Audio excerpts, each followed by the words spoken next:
Today my guest is Joanna, a psychic medium and energy healing practitioner who's on a mission to help people find guidance, reassurance, and connection to their loved ones. Joanna has a fascinating story. From a very young age, she could see and feel entities, especially in places, and she would often know things about people's energies and feelings that she could not explain. So at first, as you can imagine, this was more scary and overwhelming than anything else. But her abilities amplified over the years, and the first time that she connected with someone's loved one who had passed and was able to deliver a message, she knew this was her calling. What struck her most was the reaction of the person receiving the message. The peace, joy, and incredible emotions of love that came through. And that moment changed everything for her. So after initially doing readings and healing for friends and family, she decided to expand her work professionally. And she's now a certified energy healing practitioner and teacher from the Ashati Institute, and she has trained with a number of mediums to refine her abilities. Joanna now connects through various psychic abilities like clairvoyance, clairaudience, clairsentience, and claircognizance. And in our conversation today, we're going to explore what it's really like to be a psychic medium, break down some common misconceptions, and dive into questions many people are curious about, but don't always feel comfortable asking. So whether you're skeptical, curious, or already familiar with psychic work, I think you'll find our discussion very interesting. And if you're interested in understanding more about the world of psychic abilities and energy healing from someone who really approaches our work with kindness, trust, compassion, and understanding, this interview is for you. Hi, Joanna, and thanks so much for being here. Hi, Pauline. It's a pleasure to be here. Amazing. So before we dive in, I'd love if you could share a bit about your journey as a psychic medium and what made you first realize that you had these abilities. Sure. First and foremost, I think that everyone has these abilities. It depends if you're interested about them and want to develop them. But we all have, first and foremost, an intuition. The journey with it is since a young age, I'm sensing energies around people and around situations. And at first, I didn't think nothing about it, but it would make me uncomfortable. And so I kind of put it on the side and put it aside and didn't want to whether recognize or acknowledge what it was or wasn't even really interested. However, I was always interested by anything around like tarot, anything that was mystical and so on, and my family as well, very much on my mom's side. And then I lost someone that I loved dearly, and a few things started to happen. I was around 22, and a few things that you would consider paranormal would happen around me, but still I was like looking at what was happening around me and with the death of that person. I thought, am I crazy or is there anything after death really? But didn't I was not interested in my abilities. I was more interested about like what was happening, and I was feeling like, okay, maybe it's me and I'm crazy, but at the same time it didn't feel like not normal or abnormal. What I mean. And then when I moved to Australia, which is a very, very interesting and beautiful land when it comes to energies, many things started to develop. And then moving forward, I learned Ashati protocol, which is a protocol of energy healing. And they helped me very, very much to connect to my psychic and healing abilities. And after that, it's kind of like snowballed. And you said like when you moved to Australia, a lot of things started to develop. Could you tell us a little bit more about that? Like what changed or what did you start, So it started with physical pain in my body. Okay. And especially when I would have my period. And I remember that my hands were becoming extremely warm, and I had this sudden knowing of putting my hands a certain way on my belly, and within 2 to 3 minutes, the pain would stop just with the warmth of my hand. It's something that I was interested about when I was in France, energy healing with the hands, because in France we have what we call magnetism, which is healing with the hands for physical pain, but it never happened to be that strong. When I arrived in Australia, there was other examples with feeling presences and spirits around where I was living. Thank God, not the only one to witness what was happening, but there were a lot of things that were happening, spiritually speaking, and also just in terms of self healing and self development around psychic abilities. And also meeting so many new people in Australia, new age culture and psychic. And so meeting a lot of very interesting people, being in that community helped me as well develop this interest. Yeah, for sure. I would relate to that. I think in Australia we've got that openness a lot more than the other part of the world. One thing you mentioned, so you said your mom. So did your mom also add certain abilities, or do you think that's something that can be coming through, your mom or grandmother, which is something that we sometimes hear? According to my experience and what I've read or talked about with other mediums, there is one medium called Laura Lynn Johnson and Jackson, sorry, and she describes mediumship or psychic abilities. It's like everyone has that has them. It's like being a singer. Everyone can sing, but not everyone is able to be a singer. So we all, to a certain extent, have a voice. It depends if you want to become a professional. Some people are born with an amazing voice. Some people, they're going to have develop that voice and so on. It's the same with the intuition. Some people it's really their path and one of their path, and some people they have absolutely no interest and are very skeptical, which is also very healthy to stay skeptical about the invisible and spirit world, not to believe everything and to have our own experiences. But I do believe it can be hereditary. The interest or the level of your abilities can be influenced, by your family and your ancestors. Okay, interesting. You've mentioned people that could be skeptical, and I think when it comes to psychic ability or psychic medium, there are a lot of skepticism. How would you explain to someone who might be skeptic what happens during a reading in a way that might make sense to them? Whether it's in a reading or a healing, I go to the basics of it. My is not convert skeptical into like not skeptical anymore. I have so many examples of like reading, and especially with mediumship, where someone telling me, "Wow, I was skeptical and just proved me wrong." And it's not wrong or right; it's just your beliefs, and I trust what I believe and my experiences, and having an open mind to everything. But it's so normal and logic and very human as well to tend not to trust what we don't see, and it depends as well of your background, where you grew up and your beliefs and so on. And I totally understand that some people might be skeptical when you tell them that you're talking to dead people. Most of the time, I just tell them to have a look on my Instagram and a few readings that I have done, because I'm sharing things that you cannot know. It's not on the internet. The person obviously didn't tell me about it before. I don't go on their Instagram, but it's not on their Instagram. I couldn't know other than connecting. It's not a superpower that just a few people have. We all have it. And to a skeptic or someone who's skeptical about the power of energy and energy healing, well, first of all, science have proven out that everything is energy and that you can manipulate energy and that we can influence energy and that energy in our body and so on. But also the first thing that you're doing since a child, when you have a headache or if you hurt yourself, the first thing you're doing is putting a hand straight away. So that's intuitive. Ask any skeptic if they have ever entered a room or met someone and had a feeling. That's it. You don't need to go and talk to dead people. Just feeling, that intuition, well, that's it. So you have it too. And when people feel that they might have it too, they start to be a little bit skeptical. Like, okay, what can I do with it? Me too. I have done, but I have to say that it's always healthy to keep an open mind, and that skepticism can be very healthy in terms of like trusting your own experience and not having to blindly trust everything that is said. And you often talk about that, where even when you have a session with someone, it's not about saying this is the truth as the only truth. It's also, what you're feeling and what you think at the moment, but everyone makes their own decision. There are 3 things that I say before I start every reading. And one of the 3 things that I say, and to me that is the most important, is when I'm talking about the future, I'm talking about future choices and opportunities. You have something called free will, even if it's written and even if it's meant to be, there is still that, free will that you have. That is very important to keep.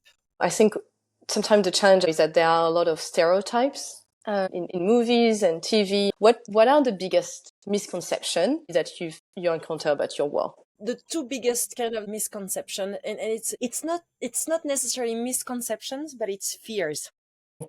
I've heard several times people that were a little bit scared feeling that it was like a little bit crazy and didn't want really to approach. And something else as well is that some people being a little bit intimidated because thinking, "Oh, she's going to know so many things about me, or she's going to know what I'm feeling about this or that, or she's going to know."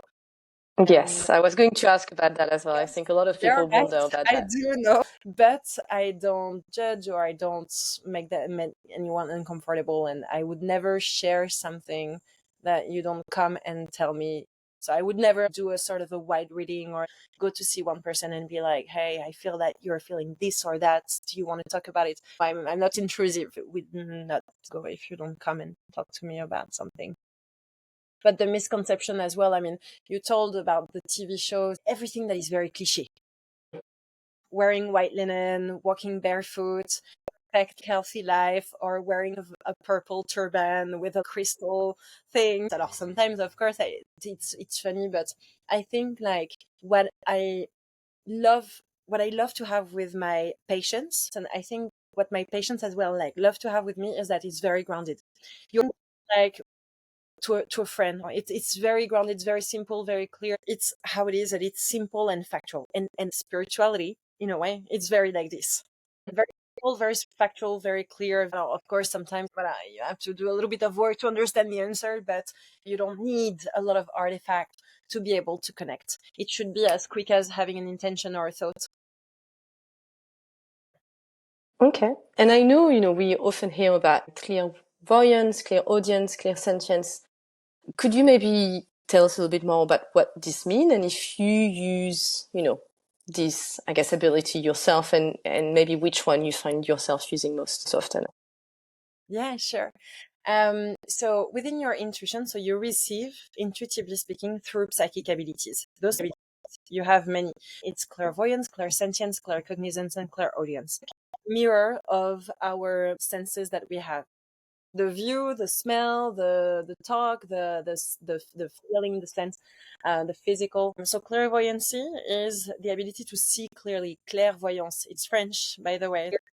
So it's the ability to see a situation, to have vision, to visualize. And it's from like seeing proper shadows and entities or spirits to actually having just a very quick vision or something, or dreaming about something, about a prediction, but it's through that seeing, that clear seeing. Clairaudience is the ability to hear. It can happen that you do hear your name or word, or through clairaudience, like verbally, like I'm talking. It's mostly rare. Otherwise, it's through thoughts. However, it's like as if someone is telling you something in your thoughts. As if when you're imagining or singing a song in your head, it's more or less the same. This kind of. How do you differentiate between your own thoughts then and, those? That's where you will be using your claircognizance, which is whether that thought was really it's really, how to explain this, with it's very subtle. It's as if like it's not coming from you. So for example, it has happened several times that I'm in front of some other woman and I'm hearing she's pregnant, but in my head, to be honest, unless it's a mediumship, I don't really have a look at, is it coming from me or is it not coming from me? It's an information that I do Okay. trust coming a certain way. How can I say that? Very quick, and it's different types of energy, and also because it's coming out of nowhere. Here I'm listening to someone and suddenly I'm hearing she's pregnant. I'm not thinking about this at all. So it's coming. You have claircognizance that I was talking about, which is the gut for the ability to know. You don't know how you know, but you know. Suddenly you have clairsentience, which is the ability of feeling. You feel emotions. You can feel as well physical sensations, but you feel emotions of people and of situations. And clairsentience and claircognizance are one of the most developed clairs and psychic abilities within people, and especially within people that are very, very sensitive. And could you take us through what would a session with you look like? Because we've talked about, different things, but people might wonder what's the actual process. And so that'd be great to understand that. Yeah, sure. So I have two different types of session. The first one, it's an energy and psychic reading. Start having a look at what's happening within and around you, energetically speaking. And then we switch to the psychic side of the reading, which is the past, present, future, about love life, career, family life, life situations, and any questions that you have around these topics. Then the psychic and mediumship, it's, well, a psychic reading at the beginning. So again, past, present, future, about love life, career, family life, life situations. And the mediumship side of that reading is contacting past loved ones. And you said that you can have information about people even if they haven't asked you. What happens if you go to a place that is very crowded, like lots of different people, like a concert, a mall? Can it get overwhelming for you, and how do you manage that?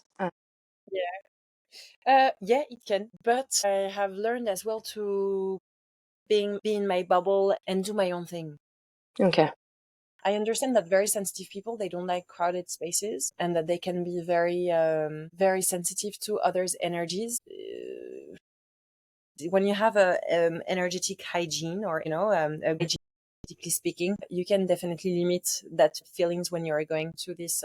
Okay. And how does it work with your, personal friends, family member? Obviously, different relationship. Like you must be sensing thing about them as well. How do you manage that?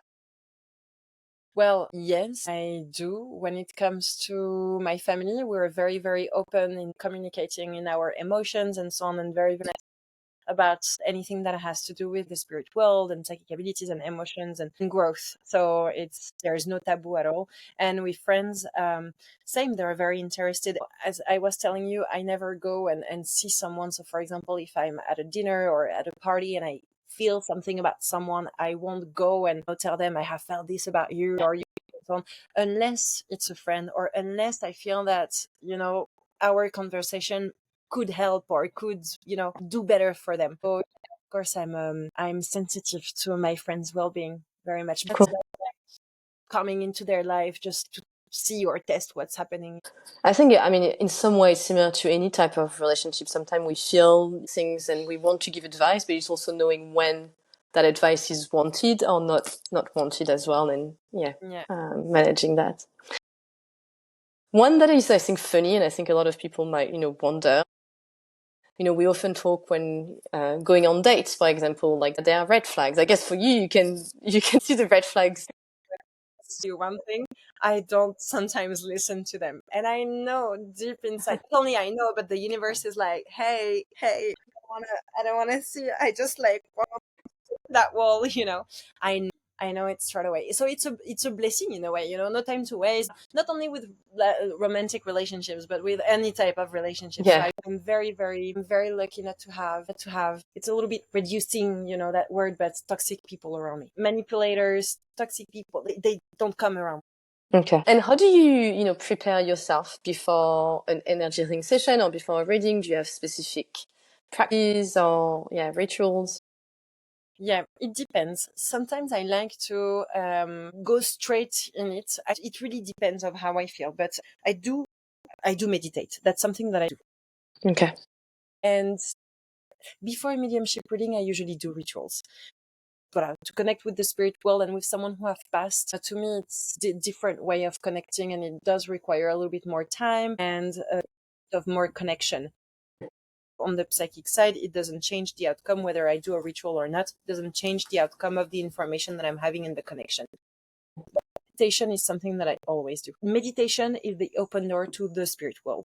You put yourself in a alpha state, which allows you to be into that subconscious state and into tapping into your psychic abilities, and that little door where you can just grab information and being still conscious, but in the subconscious as well. And that's how you receive when your brain is in alpha state, and you go into alpha state through meditation. And is that something you would recommend to people that might be Want to sensing things and want to explore that more, want to open up that ability? Would meditation be one way to do that? Yeah, absolutely. Meditation is one of the way to do that, if not the way to do this. But there is something that really, really helped me at some point, and I think that this is important to say it, whether it's through books, videos, or whether it's through finding someone that can help you on Instagram, having help to be Mhm. able to start developing a little bit more. What really, really helped me and guide me was to do my Ashati teaching and my Ashati development with the Ashati Institute. That was extremely helpful for me. That so learning and keep practicing and experiencing with, again, through readings, always learning, being careful of not having a sort of a burnout of like, there's so many information. I would say choose whether a mentor that you trust or an organization that you trust.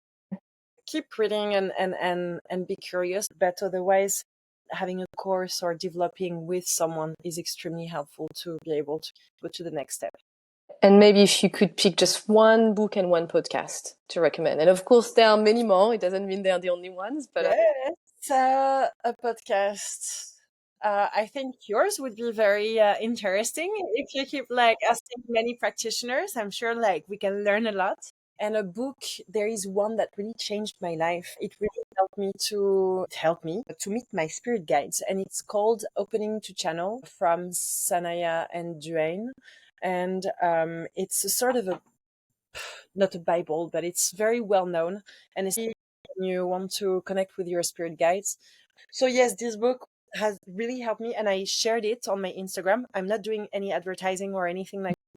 Really, really, and it did help a lot as well. Like many of my beautiful and lovely and so amazing followers, people are so nice in the community that I have on Instagram, have told me, oh, I bought this book and I read it and it's amazing.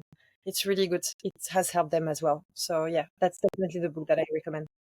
amazing. And when you said it helped you to meet your spirit guide, what do you mean by that?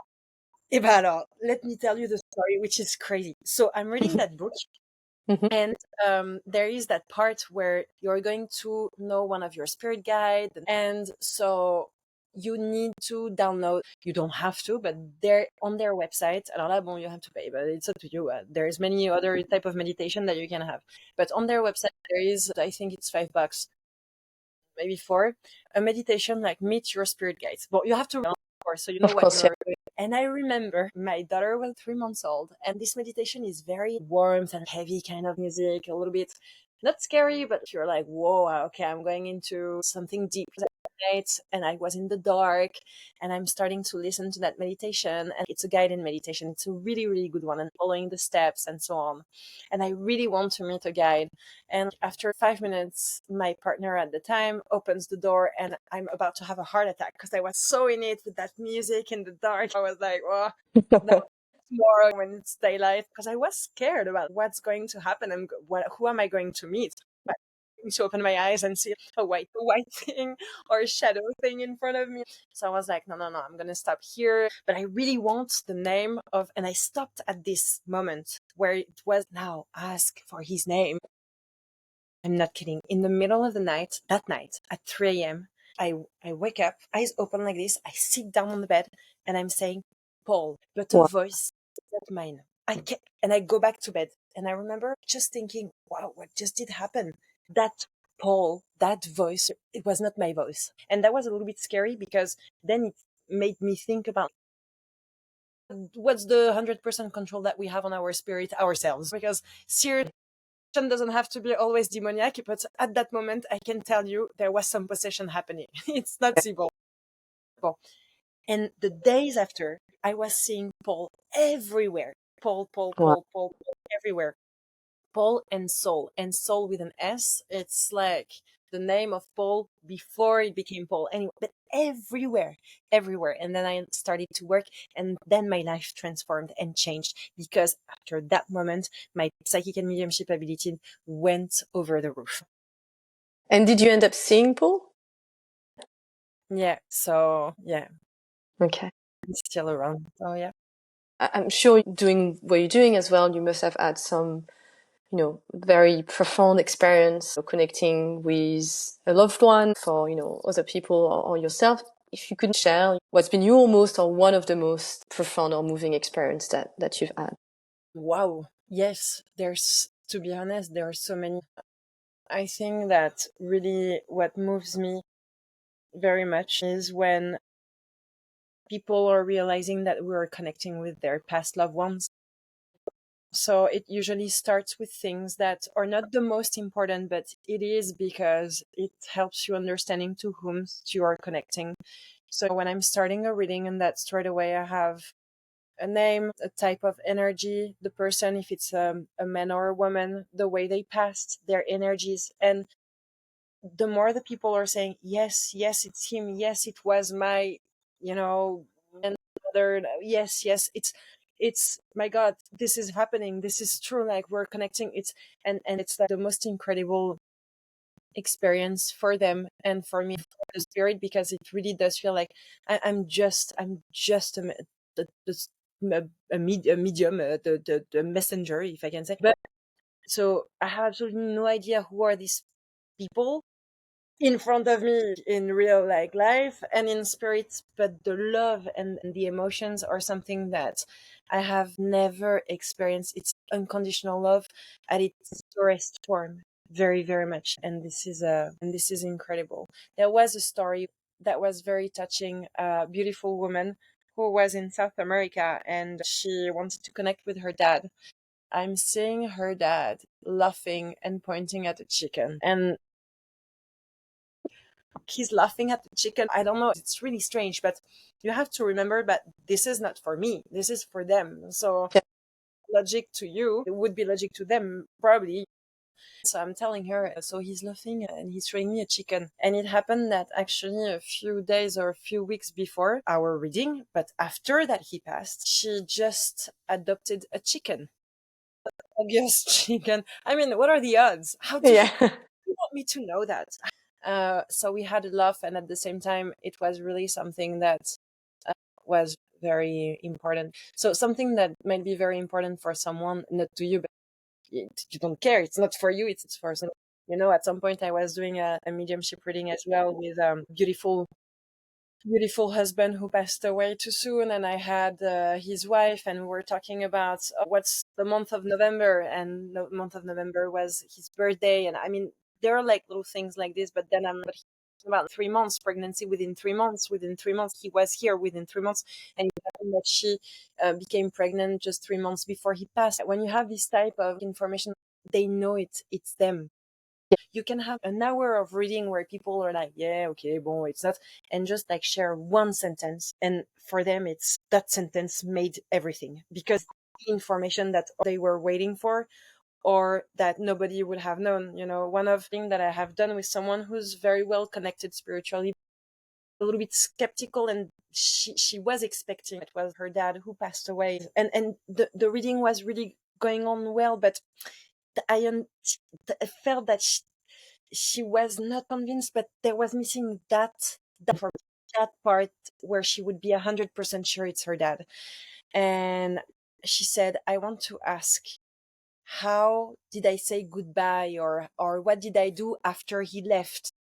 I looked at her, I connected with the dad. I was like, putain, please give me something, because it's not for me, but she's waiting. And I'm looking at her, and he went to the beach, or I see the beach, and it's exactly what she did. I mean, of course, a skeptic could be telling you like, yes, but at the same time, you could have done 1,000 of other things. You know what I Yeah. mean? And the way I described the day, where it was overcast at the beach, and that there was a little wall on the side. So it's not just, oh, you went to the beach. It's you went to the beach on that day. It was overcast. There was a brick wall, stone wall, or a wall. Yes, it's exactly, it brought her back at this exact moment. Mm. Yeah. As you say, it's like all those little details that can't just be a coincidence or luck. Maybe once, twice, or 3 times, okay, but 5 years I'm doing this, a little bit less.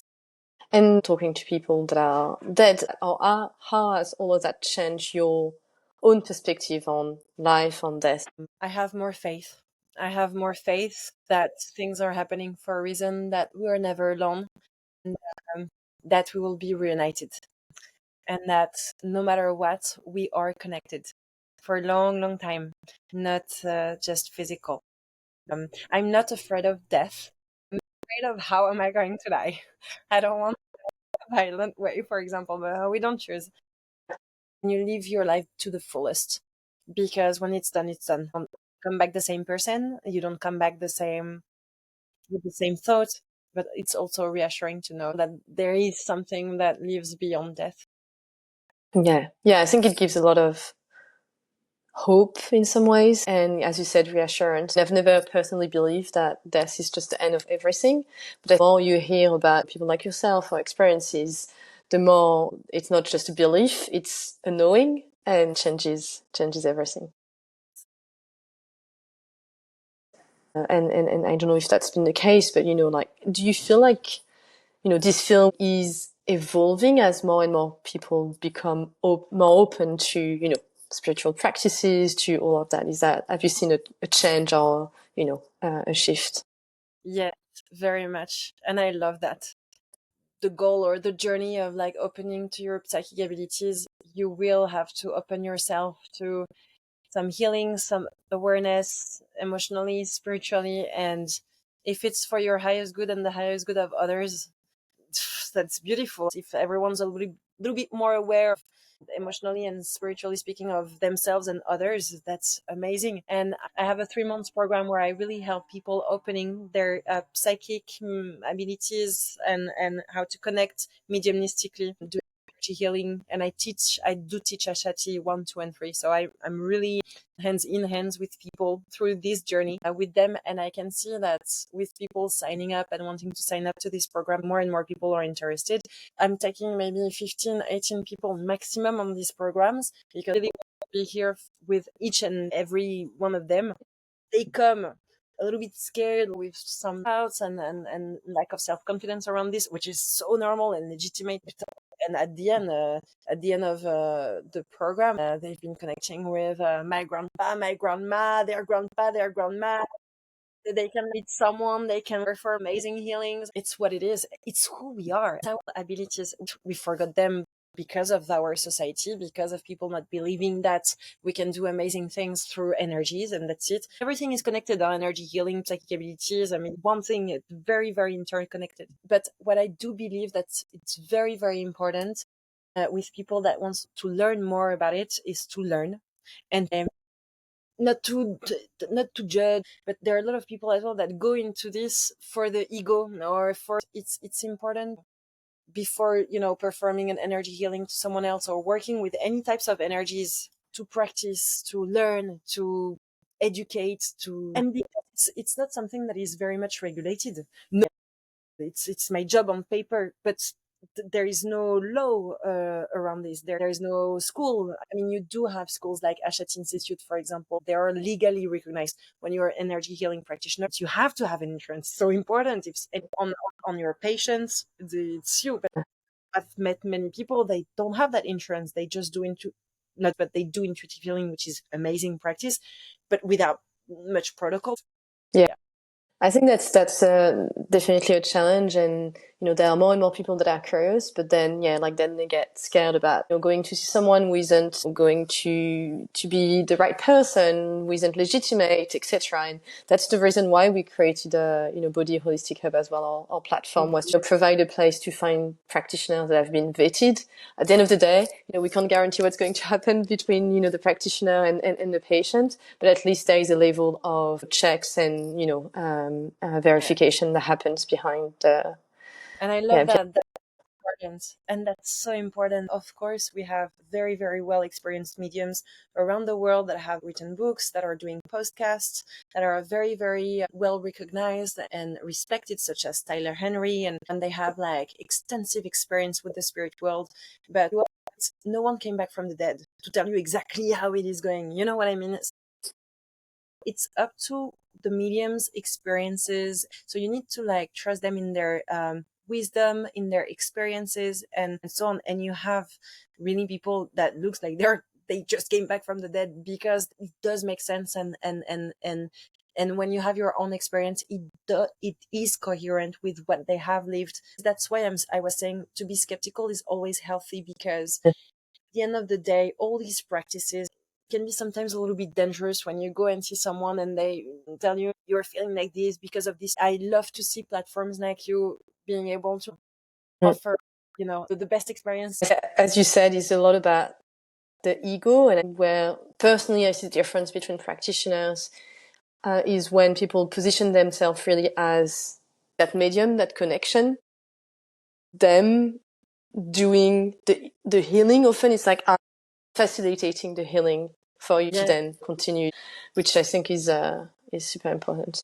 I'm getting to the end of my question. Is there anything else that you wanted to share? Anything you want to, leave listener with before I let you go and go to sleep? I know it's getting a bit late as well where you are. With the program and with people that are very curious and interested to develop their abilities, whether it's the healing abilities or the psychic abilities, most of the time, one thing that comes back is that, is it my ego or is it my intuition? Is it me or my mind? Or is it something that I have felt really? Why don't you trust what you are feeling? Trust what you're feeling. The first thing is to believe and to trust and to know that you're absolutely capable and able. We all have these abilities. Some people require some practice and development, but it's natural within you. So first of all, and trust yourself, and you will see that to be more aware to your abilities and to be more connected, or to know how to connect to others, yourself, and what's around you, energetically speaking, can really transform your life. Amazing. Thank you. And where can people find you, Joanna, if they want to know more about what you do? So I have my Instagram at holistic.self.space. I have also my website, www.holisticselfspace.com. Amazing. Perfect. Thanks so much. Thank you. It was a pleasure. Really, I really enjoyed our moment. Thank you very much.